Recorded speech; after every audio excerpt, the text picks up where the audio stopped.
যারা বেস্ট ফ্রেন্ডকে কেক দেওয়ার জন্য ভেবে পান না যে কোন ধরনের থিম গিফট করবেন, তাদের জন্য এই থিমটা সবচেয়ে বেস্ট হবে। আসসালামু আলাইকুম এভরিওয়ান। এই থিমটা হচ্ছে আমি মুখেও বলতে হচ্ছে কেমন কেমন লাগছে। যাই হোক, সামনেই দেখতে পারবেন। এই কেকটা অনেক আগের করা, প্রায় 1 থেকে 2 বছর আগের। এই কেকটা হচ্ছে যে আপু অর্ডার করেছিলেন। আপু আমাদের অন্যতম রিপিটেড কাস্টমার এবং সবসময় আমাদের পেজের টপ ফ্যান, এবং আপুর ব্যবহার খুবই সুন্দর, খুবই লক্ষ্মী একটা মানুষ আপু, মাশাল্লাহ।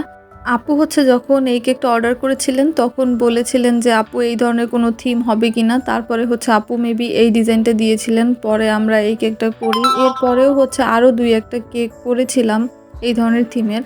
কিন্তু দেখা যায় কি, যখনই হচ্ছে এই ধরনের যে কোনো থিম সামনে আসে বা ছবি সামনে আসে, আমি এখনও আপুর জন্য সেভ করে রেখে দিই যে হচ্ছে আপুকে দিব। আপু পরবর্তীতে যদি কারোর জন্য নেয় তাহলে হচ্ছে এই ধরনের থিমগুলো আবার নিতে পারবে।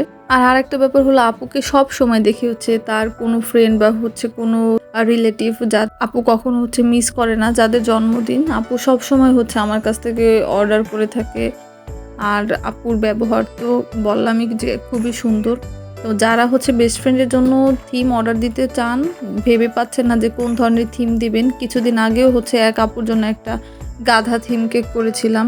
তো তখন ভেবেছিলাম কেমন হবে না কেমন হবে, তাই আর ভিডিও করিনি। যারা হচ্ছে এই ধরনের থিম নিতে চান তারা নির্দ্বিধায় নিতে পারেন। আপনার ফ্রেন্ড তো অবাক হবেই, আর হচ্ছে আশেপাশের মানুষও যারা দেখবে তারাও অবাক হবে যে এটা কেমন থিম। এই হচ্ছে কেকটার ফাইনাল আউটকাম। সবাই ভালো থাকবেন। আল্লাহ হাফেজ।